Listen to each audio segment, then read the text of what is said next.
Ladies and gentlemen, are you ready for a banned and restricted announcement? Will it hit standard?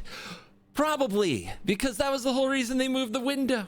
Will it change standard? Will it save standard? Let's dive in and let the nonsense begin. By the way, it's me, it's CGB, and boom! Vivi Orniteer is banned. Screaming Nemesis is banned.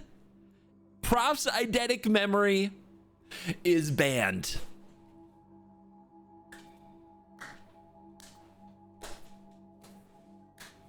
What's that I hear? I hear voices screaming out in joy. Gosh, wow. They went for the Nemesis. They went for the Nemesis. I gotta say, the Nemesis has been an annoying card. Those are some mythic wild cards, I believe, coming back to you. And Props Eidetic Memory. A lot of people wondered. They wondered if Props Eidetic Memory would get banned because, oh my goodness, it still makes the deck go absolutely burr. Heartfire Hero is banned in Pioneer. Nobody plays that. Modern, no changes. I guess they like the format. In Legacy, we banned Entomb and Nadu. Shocking. Vintage, no changes. In Pauper, they banned High Tide. Oh my gosh. What was that? Fallen Empires or Homelands? Fallen Empires, I believe. Probably. Is that the first Fallen Empires card to get proper banned? Historic Force of Negation is pre-banned. This is on Arena, and these are cards in the extra sheet that is coming. Frantic Search is pre-banned. Mystical Tutor is pre-banned. Entomb is pre-banned. And Dark Depths is pre-banned. You will have no fun in Historic. Like, what are we doing? Timeless? Everything's legal. Oh my god. They came for Brawl. They came for Brawl. Strip Mine is banned. Mana Drain is banned. Chrome Mox is banned. Like a day after I crafted the original Meridian style, so I didn't have to look at the Aether Drift trophy anymore. Ancient Tomb, I just crafted the other art for this as well, is banned. The fast mana. Oh god, this is gonna make some Brawl players really happy. This signals a shift. This is a shift in Brawl philosophy of anything goes. I guess Timeless is where you get that, but it used to be anything goes, baby, and they focused on the matchmaking to fix it. Now they're banning fast mana. They're banning free mana. They're banning mana denial. Oh my god. Oh my god. They came for Brawl. I can't believe it. I really can't. I'm very surprised. This is a wild day. I'm more hit by the Brawl than Standard. I expected Standard. Like I was kind of prepared for whatever they wanted to do. All right. Howdy gamers, my name is Carmen Clamperrin, senior designer. Welcome to the final ban and restrict of 2025. Guys, we're safe for the rest of the year. No more bans. Summer announcement, we saw a number of cards banned in Standard, like 6 of them. Since then, it's become clear that additional action would be necessary in a couple of formats. So we've got a few different people talking about changes.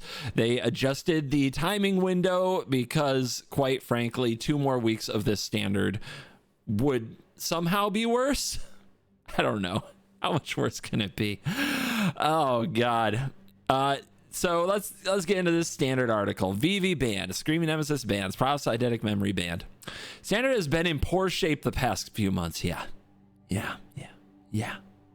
Uh-huh.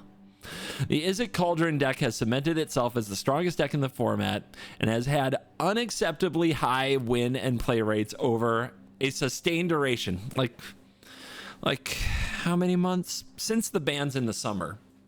That's June, July, August, and September, and October. That's 5 months, going on 6. Jesus. This deck utilizes Props Eidetic Memory core that we've previously seen power decks like Jeskai Oculus, now taken to a new level with VV and Soul Cauldron combo. It has dominated the tournament scene since Standard rotated with the release of Edge of Eternities, placing 5 or more copies into the top 8 at all 3 of standard Magic Spotlight Series events that have occurred since then. Yep. Yep. Its worst day was 5 copies in top 8. Guys, as somebody who has enjoyed competitive Magic coverage, each of these events that occurred, the Spotlight Series, I turned on the coverage and I didn't make it an hour. I was just out. I couldn't watch the VV or the Screaming Nemesis do the thing anymore. It is wild that we see cards like Duelist of the Mind and you see Quantum Riddler thriving. It's like a $50 mythic or something. Kind of crazy. We'll see what the price does after this. But like this deck is a monster. It's absolute best of 3 monster. In best of 3, once you sideboard, like the only thing that can touch it really is red. And then when the red player gets to sideboard, their matchups don't get as good as every other matchup does against red, because now they know your kind of 1 goal burn game plan. They shut you down. So that was it. You had you could play this or you could play red, and away you go. I just by the way, I just woke up. I just ate some breakfast. I came down here. I started talking. My throat is so you're going to get special throat CGB. That sounds really bad. Don't repeat that. Let's read some more of what Wizards of the Coast has to say about Standard. The deck has a strong fair game, efficient interaction, and a combo ceiling that other decks in the format can't overtake. It is a strategy that has all its bases covered with no clear angle of counterplay. Yeah. As a result, the metagame has been unable to adjust, and the deck likely won't be able to in the future. They're talking about the meta. The meta will not adjust to busted deck, yes.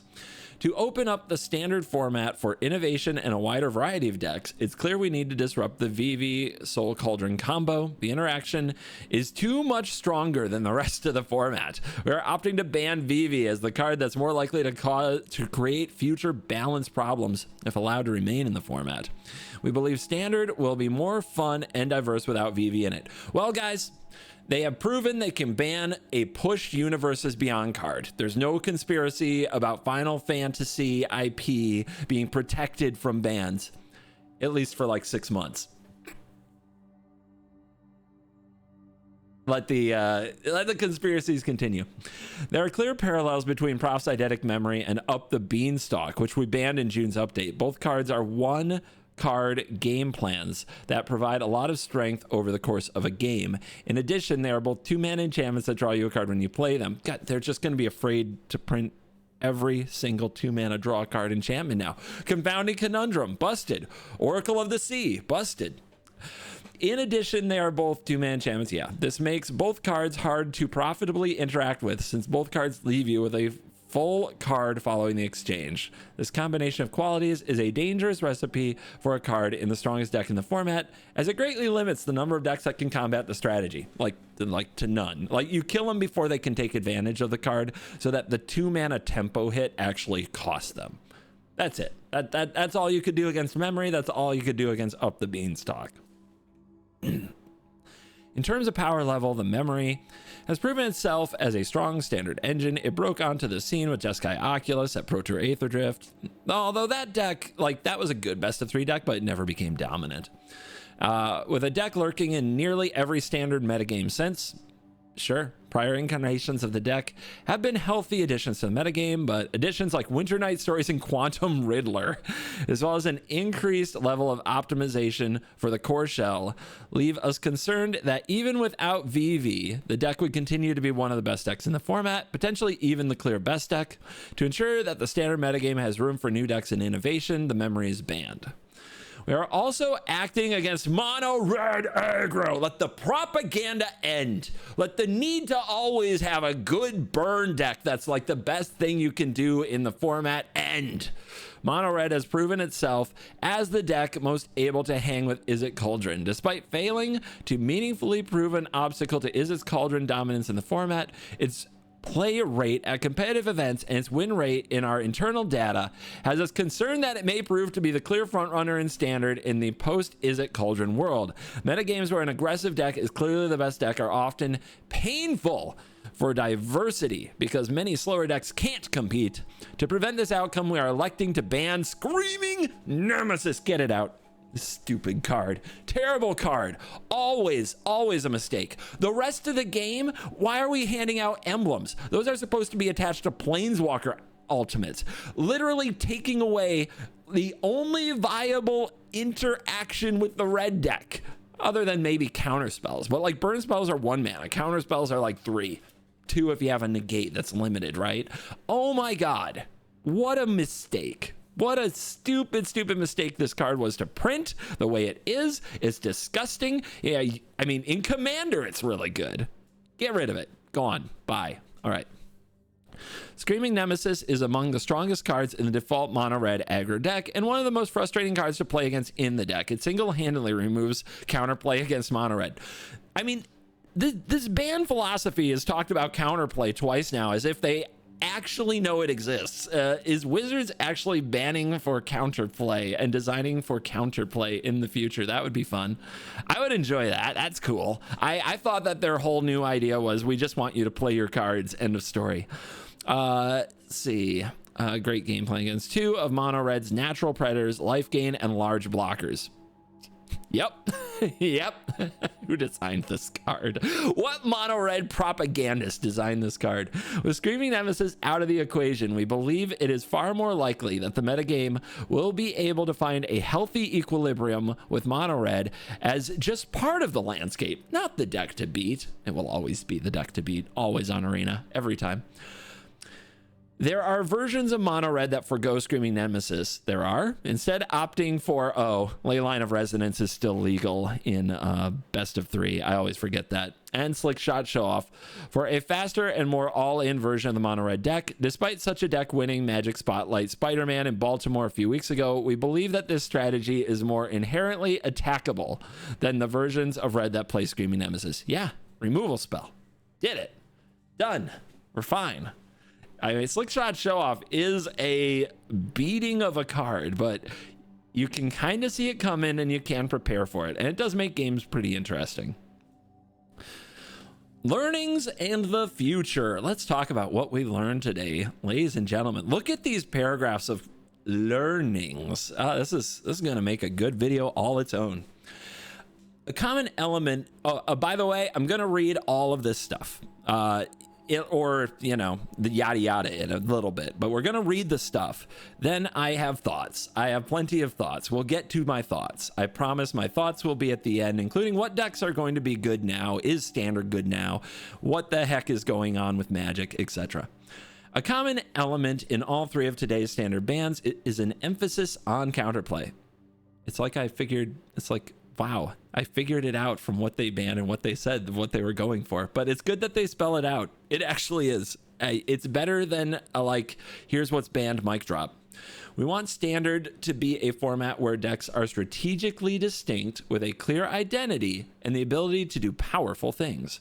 Creating a healthy metagame in a world where decks have clear and powerful game plans means that those strategies need to have strong counterplay available. It is a failing of the format if there is a strong deck in the metagame that doesn't have a good counter strategy available. This philosophy underpins both our choices today and our card design in the future.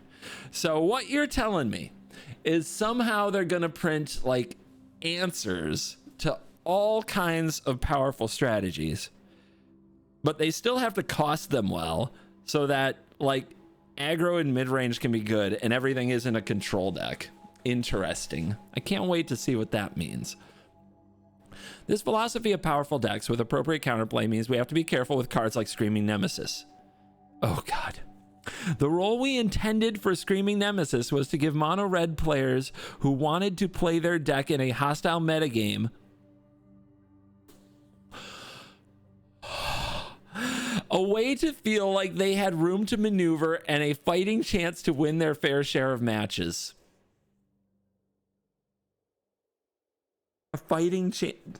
Why does a red deck that is just trying to kill you as fast as possible need to always have a nice, fair fighting chance. It is literally the limiter on the format. It is literally the thing that doesn't let people play cool cards. It is literally the thing that stops a format from being diverse, because if you can't handle being dead on turn 4, you can't look at a 4-mana mythic that doesn't win you the game and put it in your deck. Like, there's a lot of ways to design for control. To like not let control be the best thing, make something that can't be countered, give it haste, make it like hex, like when it enters the battlefield, make it a voice of victory so that the opponent can't cast spells that turn, to make sure it gets its value or hits. But with red, you can't design a 4-mana card to play against red because they just win the game, especially if you take away your ability to gain life. What are we talking about? I'm telling you, the red propaganda at WotC is so real. We always have to have a good red deck. Just shut up. Stop. Anyway, they're doing something about it, which I do appreciate. I'm sorry, I have strong feelings and opinions. I've been doing this for a lot of years, guys.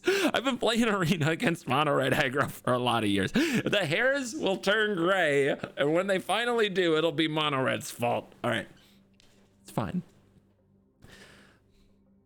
It succeeded at that job too well and instead denied players who wanted to attack mono red the ability to do so. We took a risk making the card that insulated mono red against life gain and blocking at the same time, and introduced the possibility that missing on rate would lead to exactly what we have seen play out of recent standard, a strong version of mono red that lacks sufficient counterplay.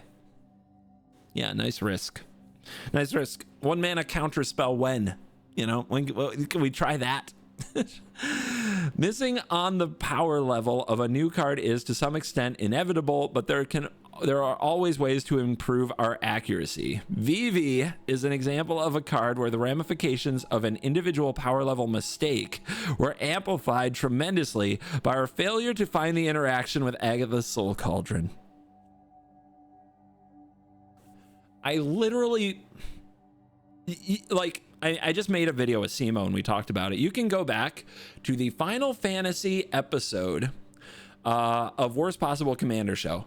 I had VV Soul Cauldron in my commander deck. It wasn't hard to find. Increasingly, the standard metagame has been defined by a ceiling of strong multi-card synergies rather than the power level of an individual card. A ceiling of strong multi-card synergies. Adjusting to this is a design shift that is in progress, and we still have room to grow. So what they're saying, all right, my first thought is a cynical thought, and I'm going to say it. And I try to be more charitable when I can. But my very first thought is, what you're saying is you have to actually play the format with the new cards you're designing and the cards that are going to be in the format more to find the multi-card synergies that take it to the top, which implies they are not doing that. Maybe I'm missing something. Maybe it's as simple as building more decks, or just having a hot button on certain cards like Soul Cauldron, whose power just multiplies based on how many cards in the format have sweet activated abilities, or just having a watch on a card like Proph's Eidetic Memory, which power greatly increases the more rummaging and looting cards you have in the format. Maybe we just always have to put an asterisk on cards like that and try them a little more carefully. Maybe they have more to say on that. Let's keep reading. Similarly, Proph's Eidetic Memory is an example of a strong engine card where the ever-increasing density of strong interactions available in the format got away from us. We designed and tested Proph's Eidetic Memory in Murder's Standard, a format where most of its powerful synergies didn't exist. See, I hate reading this because it implies that they did that and stopped playing with the card. I'm getting cynical the more I read. What's going through my head, and I'm trying to find the nice way to say it, is why did you create a 3-year standard environment and then stop testing it, or refuse to test it, or fail to test it? You created a bigger standard environment, but then you only tested these cards in a small environment. And maybe it is because the 3-year window is still getting here, but like, no, that can't be true. That's like 2 years ago they announced the 3-year window, right?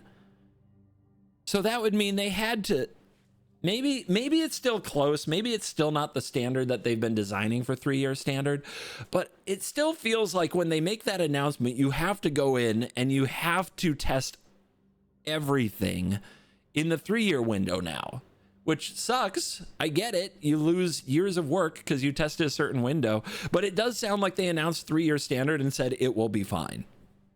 Anyway, I'm lamenting the last like 5 or 6 months of standard that I played that honestly felt terrible, but I get in their shoes that maybe you just prepare for a better future, because that's honestly, that's how I handle it when things go bad in business for myself. Like, I don't go back and try to apologize for or fix whatever video came out yesterday. I just try to make my next video better. So like, I get it. I don't know. This is making me a little mad, but let's keep reading. Maybe it's more explained. Maybe I'm jumping ahead of myself. We noticed this lack of options and made Steam Core Scholar in the same set to be a great card alongside Prof's Memory. Because there weren't a lot of strong synergies with Memory, we felt comfortable printing it at a high individual rate. We thought the overall deck was of medium strength, but pretty fun. We particularly enjoyed that despite synergizing with card draw, it asked players to tap out on their turn to get full value. Our prediction was that it might show up here and there, but it was unlikely to be the strongest decks in the metagame, and we were right for that environment. It took 7 months until the release of Duskmourn, with fear of missing out for Memory package to really cement itself as a key player in standard. But see, I'm struggling because that would have still been the same standard environment. Like, whether this was a 2 or 3 year standard, you still woulda, shoulda, coulda tested this. As new cards were released and the overall package became stronger, the experience of playing against the deck became less fun. For example, the addition of Fear of Missing Out gave it access to bursts of combo damage, and the versions that we tested didn't have. This addition of a combo finish made the deck stronger and more punishing to play against. I mean, I think what we're really saying is the card designers liked rummaging. So that Teysa Light Shatter that when it enters discards 2, draws 2, and has haste, and can cast a spell from the graveyard, they were like, yep, this thing where this creature enters and we discard 2 and then draw up to 2, the Seasoned Pyromancer vibe, because I swear to God, the people designing cards right now are Modern fans. Everything looks like a throwback to Modern or a Modern Horizon set. And so they're like, yep, more of that, and then never considered that they were just printing too much of the effect on 2 push cards that just continue to scale upwards and upwards. Did they test up the beanstalk with Overlords? From reading this, my impression is since those sets were 7 months apart, probably, or no, like 9 months apart, 10 months apart, then probably not. They probably didn't, or it was over a year. Yeah, anyway, the number doesn't matter. They were going to be in the same standard anyway, but it sounds to me like they never even consider, like they take a card, look at it in the set it's coming out in and the standard that would exist at that time, and then don't consider the future because want print good card. Want print fun card. I mean, they have a lot of pressure on them to do things right, but that just seems, it feels bad to me as the person who has to work in the environment. It feels bad to me. It upsets me. All right. Once we recognized that Prof's Eidetic Memory had the capacity to be exceedingly powerful alongside creatures that draw cards and cheap spells that draw multiple cards, we should have considered how likely we were to make more of those cards in the future. In this case, the answer was extremely. Yeah, people like to draw cards. Absolutely. In the future, there's a question we'll be asking before shipping similar engine cards at high rates. Good. To close out this section on standard, I'd like to acknowledge that this year's cadence for banned and restricted announcements has not been ideal, and competitive standards suffered for it, especially in the last 3 months. We still believe in our underlying standard ban list update philosophy. We want these updates to be predictable, and we want standard format to feel stable. While our fundamental philosophy remains intact, we recognize that our execution this year caused pain, which we need to address. As mentioned at the beginning of the article, next year we will be increasing the number of banned and restricted update windows. This will allow us the flexibility to respond quickly if the metagame ends up in a severely unbalanced state again. Increasing the number of banned and restricted update windows. Just, why did we make the windows? Why? And now we're just going to put in more windows, and eventually the whole wall is going to come down again, and we're going to be back to, hey guys, it's been 2 weeks of this thing being insanely busted because we didn't test it in the environment it was going to be in, so we're banning it. And we'll be right back to Golos Oko Omnath. I don't know, man. I'm so cynical right now. Sorry. It's been a rough couple of months for making standard content. As stated above, the next ban and restricted announcement will be on February 9th. We'll also be discussing these changes on the update window on November 11th, so be sure on weekly MTG on November 11th. That's tomorrow at the time I'm recording this. Be sure to tune in. I will acknowledge it's a hard job. I will acknowledge that card design is a hard job, and a balanced standard is not an easy thing to achieve. I mean, thank you. Thank you for recognizing that your execution this year caused pain. It's a lot to make people want to keep playing the format. It's a lot. I don't know. Will people come back? Will standard stay the most played format on Arena? I don't know. I really don't. I'm very nervous about it. Let me check out these other things. I'm not going to read these whole things, but like, I don't play Pioneer, but for those of you who do, Heartfire Hero is banned. Turns out this mouse was broken forever and ever. It's nice to see that the mono red propaganda might be ending because people are actually taking action against it in multiple formats. No changes in Modern is interesting. It seems to be a combo heavy Charbelcher format, which is very interesting. Amulet Titan, yep, combo. The Jeskai Blink deck does look pretty cool. I watched more Modern coverage in the last few months than standard coverage, and it was because these Modern decks do look kind of good, and maybe someday Modern will be on Arena, like years and years away. Entomb is banned and Nadu is banned in Legacy. None of that surprises me. Those are busted cards. I don't need to find that out. I'm surprised Entomb made it this long, to be honest, in a format with Reanimate, but there you go. High Tide being banned in Pauper. I'm sure Gavin wrote a whole article about everything to do with High Tide.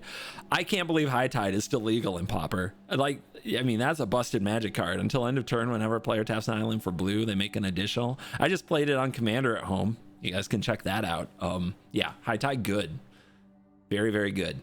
Alchemy has no changes. They rebalanced Vivi, by the way, and made it into a tap ability. That's kind of funny.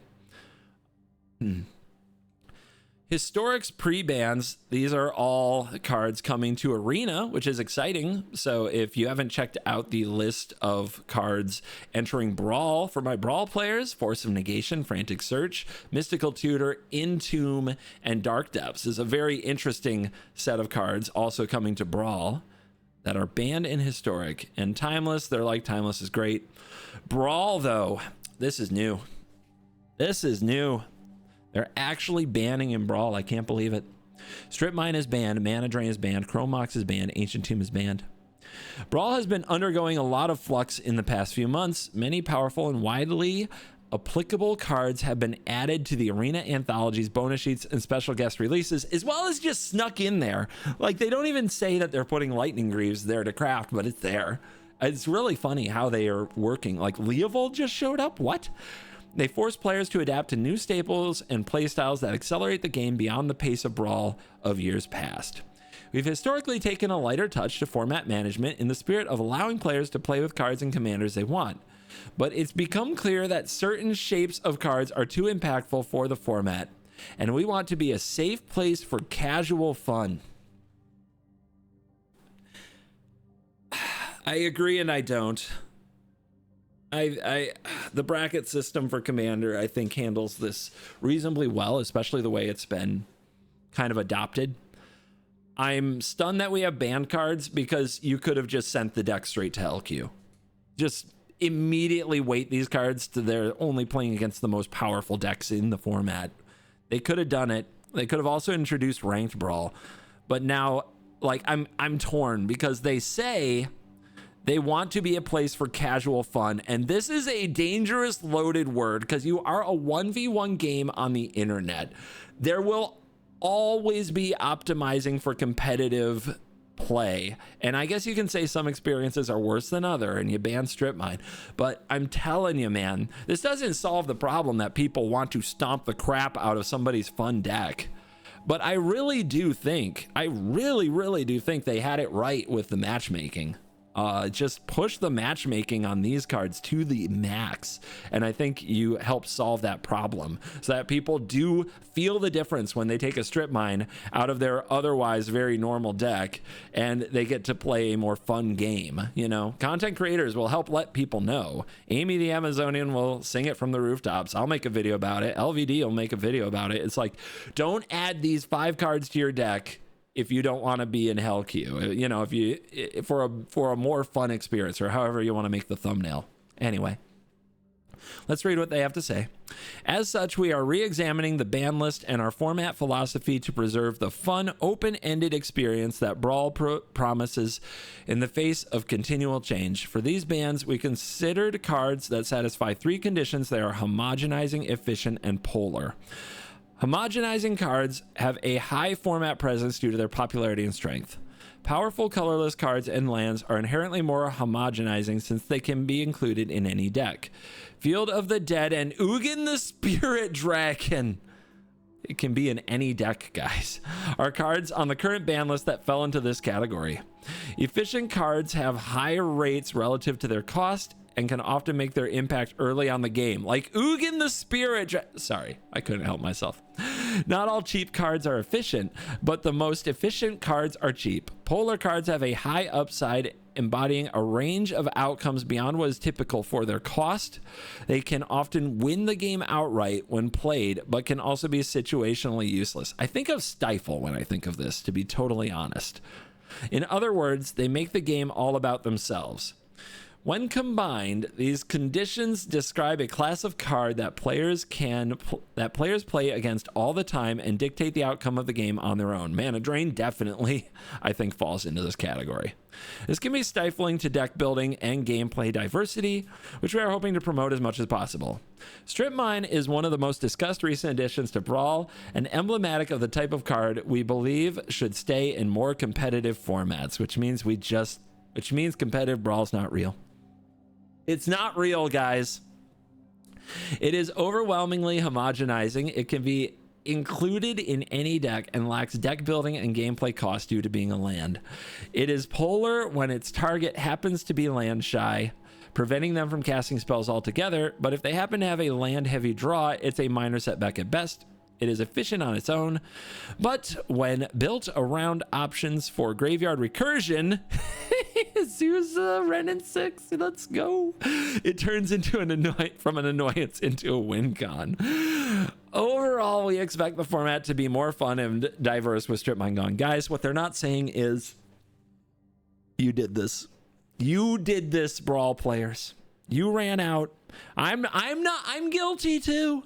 We're all guilty. We all made the video. The content creators, we all made the video. We ran out there. We made Azusa Renin 6 strip mine loops. We locked people out of the game. And you guys, the players, you said, hell yeah, that's what we want to do. And you did it. You did it so much, they banned it. They had to take your toy away. It was too powerful. Well, there you go. Strip mine's gone. Mana Drain, same thing. I mean, every blue deck every time, man. You can't take Mana Drain away from me. We even had Ian from WotC on the show. Said that Mana Drain lowered your win rate. And you know what? You guys still overplayed it. Mana Drain has been controversial since its debut. Its overall win rate has never been high. It's awesome.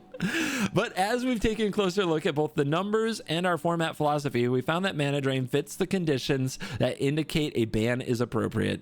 Due to its generic nature as a counterspell, it is an auto include in any blue deck and is homogenizing. It's true. A well-timed Mana Drain will often prompt a concession, like on turn 2 on anything. When used on a commander, oh, for sure. Or any spell worth a few mana early in the game, yep. The swinging game state is enormous. And the numbers reflect that. Players who draw a Mana Drain in their opening hand have a 10% higher win rate, a hallmark of a high polarity card. Although Mana Drain evens out to a more reasonable 1-for-1 later in the game, the experience of having to play around or lose to an early Mana Drain against any blue deck is one that we're happy to remove from Brawl for now. Goodbye, my beloved. It was fun. It also wasn't fun anytime I didn't play blue, but goodbye. Ancient Tomb and Chrome Mox. Honestly, this doesn't surprise me at all. Chrome Mox and Ancient Tomb fall into a similar category. Both are colorless mana accelerants that cost no mana, but ask you to pay some other high polarity cost, either card or life. When you are the proactive player, these costs are small relative to the additional mana you gain, and it's easy to pull out a win with your mana advantage. When you are being attacked and are on the back foot, Ancient Tomb becomes unusable and you are suddenly down a land. Chrome Mox can still be used in those situations, but is a uniquely poor top deck and, depending on your draw, can easily be a blank card. Both cards can fit into any deck and are thus homogenizing, have unrivaled efficiency, and are highly sensitive to the game state. In the spirit of keeping Brawl more casual, they are banned. I like both of these cards, kind of. I like decks that aren't green having access to mana acceleration, especially in Commander, where green mana acceleration is incredibly important. In Brawl, as a 1v1 format, I don't think we need these. I think that they do make your deck better and you feel like you have to run them because with the right draw, they just run away with the game. But I can feel the pain of it every time I'm planning a game plan around, like, this turn my opponent does this, the next turn they can play their commander. So this turn is a window where I can do X and Y. And then they drop an Ancient Tomb or a Chrome Mox and I'm like, well, crap.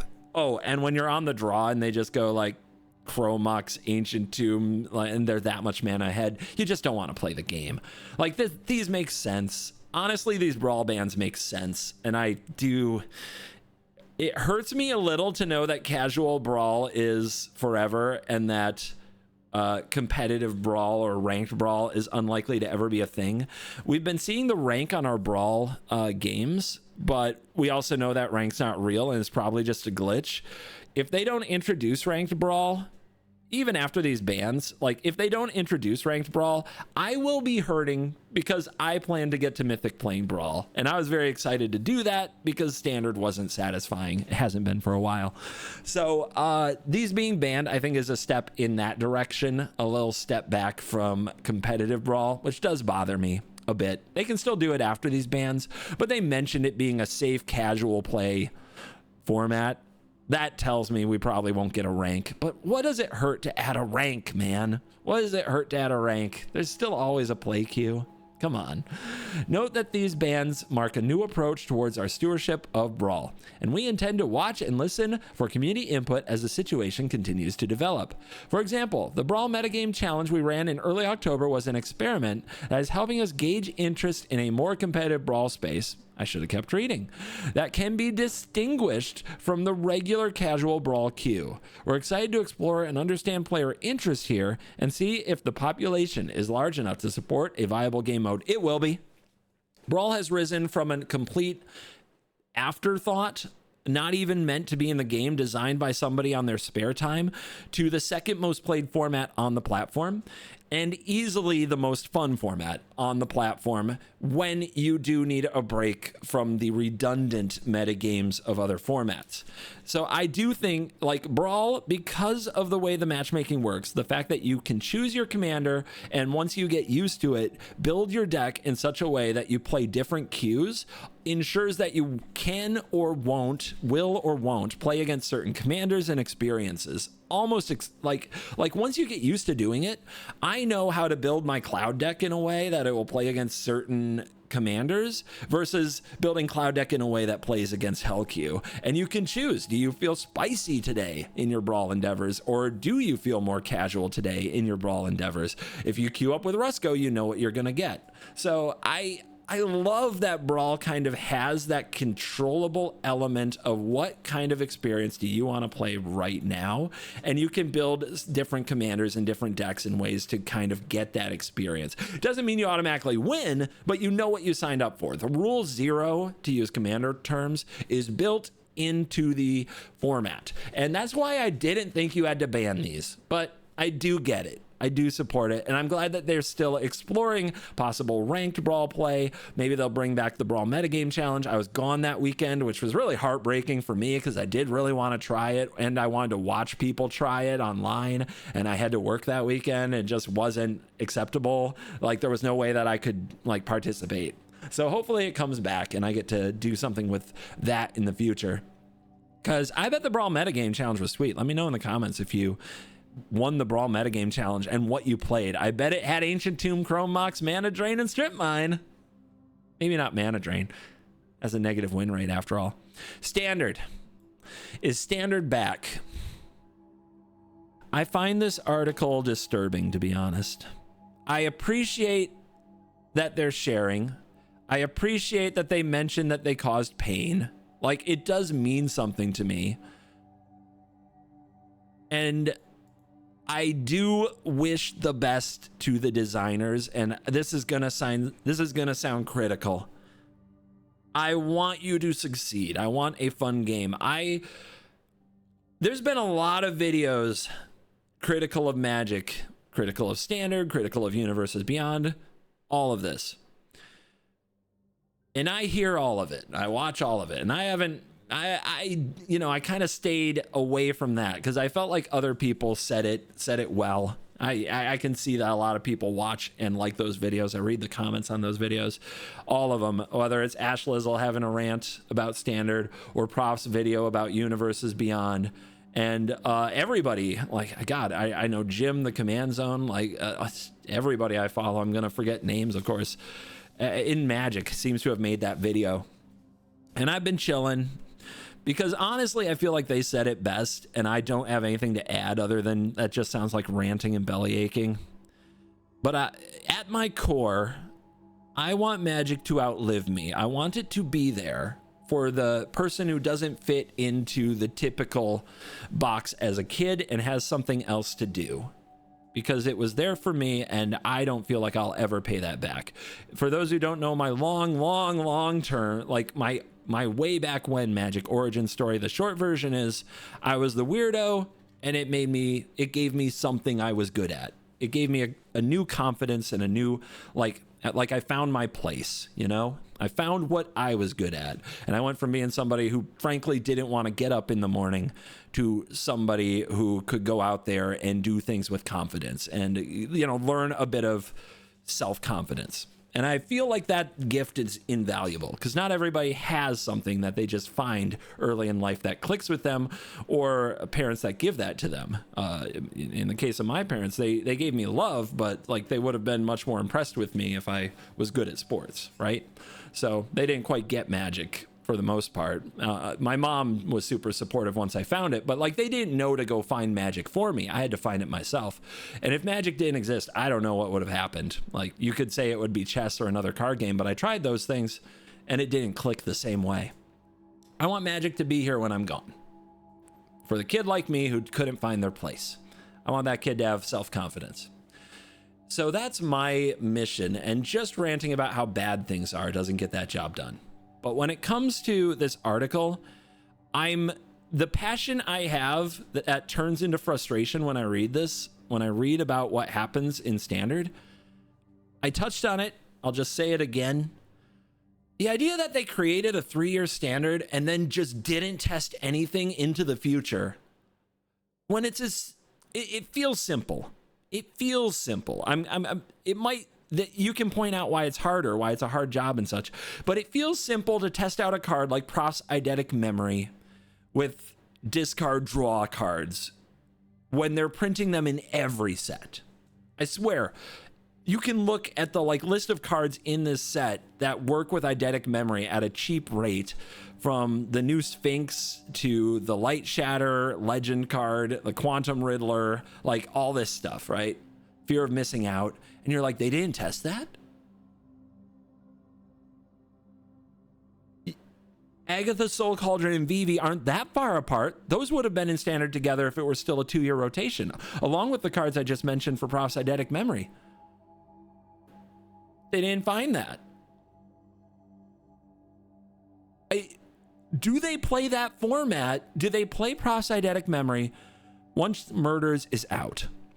And the idea here is that no, they don't. I feel like Up the Beanstalk and Overlord of the Hauntwoods was the most obvious 1-2 punch. And this article makes me think they didn't try that. They forgot about Up the Beanstalk a month after it came out. And you know what? I don't even blame them that much, because the release schedule is crazy. I mean, back in the day, 4 sets a year, all of them were standard legal, but it was still only 4 sets a year. Like, look at the year prior. Look at the year coming up. Like, Foundations was a standard set out of nowhere that a lot of people didn't even expect, and it's legal for 5 years. Do you think they've tested cards for the last 5 years against Foundations? I hope so. But they already had to ban a card, Abuelo's Awakening, because of its interaction with Omniscience. I mean, is the Coma deck just going to take off? And now we have to ban Coma? I don't know, man. It looks bad. It looks so bad. It feels so bad that they create these mega environments with more sets and more years of legality because they think it will be good for sales. And then they just they don't find interactions, even though they're tied to cards that would just they're repeatedly printing Fear of Missing Out type cards, Steam Core Scholars type cards. But they didn't think about what that would do. And it's like, they did say the lessons. Maybe they'll stop doing that in the future. I hope they do. I hope so. It's a frustrating article, but it's been a frustrating standard. Here's what I applaud. I applaud them kind of sharing those shortcomings. It does create a sense of accountability and hope for the future. So thank you. It also opens them up to criticism like this of a frustrated nerd like me on the internet just going off. And you know, that is a bullet they take. That sucks. And that's probably why in the past, when we would get ban announcements, we get much shorter articles, right? Screaming Nemesis, I mean, you heard me rant about this. Like, guys, why are we taking the only weaknesses a deck has and just making sure it has no weaknesses? Like, what are we doing? Anyway, good to see Screaming Nemesis gone. Good to see Vivi gone. Good to see Eidetic Memory gone. Good of them to identify Eidetic Memory was the problem. I think that some people were afraid that wouldn't happen. And we're going to go find the next Eidetic Memory or Up the Beanstalk that was a cool card when it came out, but didn't get tested after that. And that is how you find design's mistakes at this point until they shore it up. That is the way. As for the metagame of standard, will it be good? I mean, red takes a step back, but there'll probably still be a good red deck. There always is, you know. You take Screaming Nemesis out of the deck, and we don't have a Leyline in Best of One. Best of One red is weaker, and that is a good thing. That is a good thing. 100%, because it's always been the most played, highest win rate deck, it feels like. Now the life gain decks are going to give it a serious hard time, and life gain has been a popular strategy in Best of One, so those will do well. The decks I'm watching, Llanowar Elf decks. These decks have a real shot now if red isn't just picking their stuff off and running them into the ground. The Llanowar Elves of the environment are going to continue to get better, and we'll see how that translates into a powerful green deck. Can we actually get a meta-defining green deck that plays creatures? Is the Kona Omniscience deck good enough now? I don't think that the red deck has slowed down enough for that to be true. I think that those kind of strategies are still going to struggle, but I think now you can play a big creature like a 4/5 for 3, and the red deck has to look at it like, crap, I've got problems. I have to adjust my play. I have to run Witchstalker Frenzy or Scorching Shot, so I can't run like 20 burn spells, and that's it. And I think that that's good. I think that's interesting. But there are definitely, the Dimir deck was not hit at all. Dimir mid-range is a very good deck before the ban and after, and will probably be played. It was one of the few decks that saw a good amount of play in best of 3, even with Vivi in the environment. So I think Dimir mid-range will be very popular in best of 3, and in best of 1 it gets a little better because like just any hits to the red deck make a mid-range deck a little better. But in best of 1 it's still hard to be mid-range. It's a very polarized format. You're either hard control or you're hard aggro, usually, to make a best of 1 deck good. I mean, my beloved blue-white control only improves. Every dragon in the format improved from this experience. Nova Hellkite is a go-to now with Screaming Nemesis gone. It was already a 4 of, but decks that were just considering it or holding out on crafting it will probably pick it up now. And every deck in the format that wants to live past turn 4 gets a little better chance without Screaming Nemesis. So, is it a good standard environment? We will find out. Let me know in the comments. This has been a fun video. I've been talking for 50 minutes. This is a CovertGo podcast by myself. The guest is me, CGB. What is the next great standard deck? As for Brawl, I don't think these change the Brawl meta. They just make every deck now has spots to be a little more interesting, and the openers are less busted. So overall, I think Brawl will continue to be fun. I don't need to know what the new Brawl meta is. I think this doesn't change it.